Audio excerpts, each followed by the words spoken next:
আজ আমরা কথা বলবো ভারত মহাসাগরের বুকে মুক্তোর মালার মতো ছড়িয়ে থাকা এক দ্বীপরাষ্ট্র নিয়ে, মালদ্বীপ। কিন্তু এই অসাধারণ সুন্দর দেশটির অস্তিত্বই আজ এক গভীর সংকটের মুখে। চলুন এর গভীরে ডুব দেয়া যাক। শুনতে অবাক লাগলেও এটা কিন্তু এশিয়ার সবচেয়ে ছোট দেশ।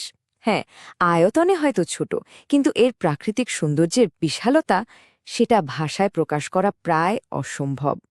কিন্তু একবার ভেবে দেখুন তো, কি হয় যখন একটা দেশের সবচেয়ে বড় সম্পদ তার সবচেয়ে বড় হুমকিতে পরিণত হয়? মানে, যে সমুদ্র এর আশীর্বাদ সেটাই যদি এর জন্য অভিশাপ হয়ে দাঁড়ায়। চলুন এই বিষয়টা নিয়েই আজ কথা বলা যাক।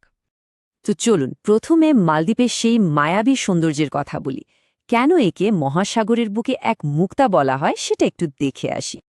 এক দুটো নয়, প্রায় ১,১৯৯টা দ্বীপ।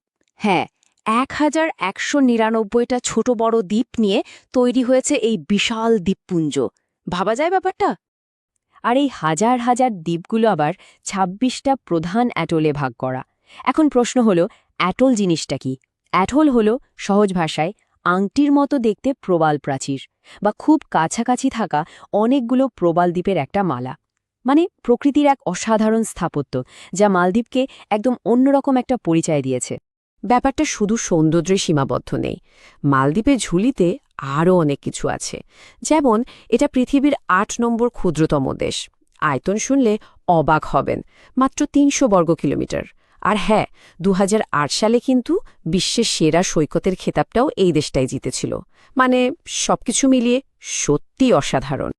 কিন্তু এই স্বর্গীয় সৌন্দর্যের ঠিক উল্টো পিঠেই লুকিয়ে আছে এক কঠোর বাস্তবতা। মালদ্বীপকে বলা হয় পৃথিবীর সবচেয়ে নিচু দেশ, কিন্তু কেন? এর উত্তরটা শুনলে যে কেউ চমকে যেতে বাধ্য। মাত্র ১.৫ মিটার। হ্যাঁ, ঠিকই দেখছেন। গোটা দেশকার বেশিরভাগ এলাকার গড় উচ্চতা সমুদ্রপৃষ্ঠ থেকে, ভাবুন একবার, মাত্র ১.৫ মিটার ওপরে। মানে পুরো দেশের গড় উচ্চতাই যেখানে মাত্র ১.৫ মিটার, সেখানে সবচেয়ে উঁচু জায়গাটাও মাত্র ২.৩ মিটার উঁচু। বুঝতেই পারছেন বিপদের ঘণ্টাটা ঠিক কতটা জোরে বাজছে। আর এই বিপদের মূল কারণটা আমাদের সবার জানা, এক বৈশ্বিক সমস্যা, গ্লোবাল ওয়ার্মিং। এর কারণেই তো সমুদ্রের জলস্তর একটু একটু করে বাড়ছে, আর মালদ্বীপের মতো দেশের অস্তিত্বকেই সরাসরি চ্যালেঞ্জের মুখে ফেলে দিচ্ছে। আর এটা কিন্তু দূর ভবিষ্যতের কোনো গল্প নয়, এটা একদম জ্বলজ্বন্ত বর্তমান। অনেক বিজ্ঞানী তো আশঙ্কা করছেন যে যেভাবে সমুদ্রের জলস্তর বাড়ছে, তাতে হয়তো একদিন এই সুন্দর দেশটা পৃথিবীর মানচিত্র থেকে মুছে যাবে। মনে আছে ২০০৪ সালের সেই ভয়ঙ্কর সুনামির কথা? ওটা তো ছিল একরকম একটা ট্রেলার। পরিস্থিতি এতটাই গম্ভীর যে মালদ্বীপের সরকার এখন থেকেই সবচেয়ে খারাপ পরিস্থিতির জন্য তৈরি হচ্ছে। কিন্তু ভাবার বিষয় হল, এই সংকটে শুধু তো এক টুকরো মাটি তলিয়ে যাওয়ার ভয় নেই, এর সাথে হারিয়ে যাওয়ার মুখে দাঁড়িয়ে আছে প্রায় ৩,০০০ বছরের এক সমৃদ্ধ ইতিহাস, একটা গোটা সংস্কৃতি। চলুন সেই সোনালী অতীতে একবার ঢু মেরে আসে। এই দ্বীপপুঞ্জের ইতিহাস কিন্তু প্রায় ৩,০০০ বছরের পুরনো। ভাবা যায়, একেবারে খ্রিস্টপূর্ব ৪-৫০০ বছর আগে দক্ষিণ ভারত আর শ্রীলঙ্কা থেকে মানুষ প্রথম এখানে এসে বসতি গড়ে তোলে।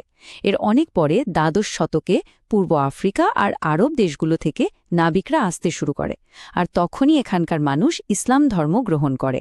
এরপর সময়ের সাথে সাথে পর্তুগিজরা এসেছে, ব্রিটিশরাও শাসন করেছে। সবকিছু শেষে ১৯৬৮ সালে মালদ্বীপ একটি স্বাধীন প্রজাতন্ত্র হিসেবে আত্মপ্রকাশ করে।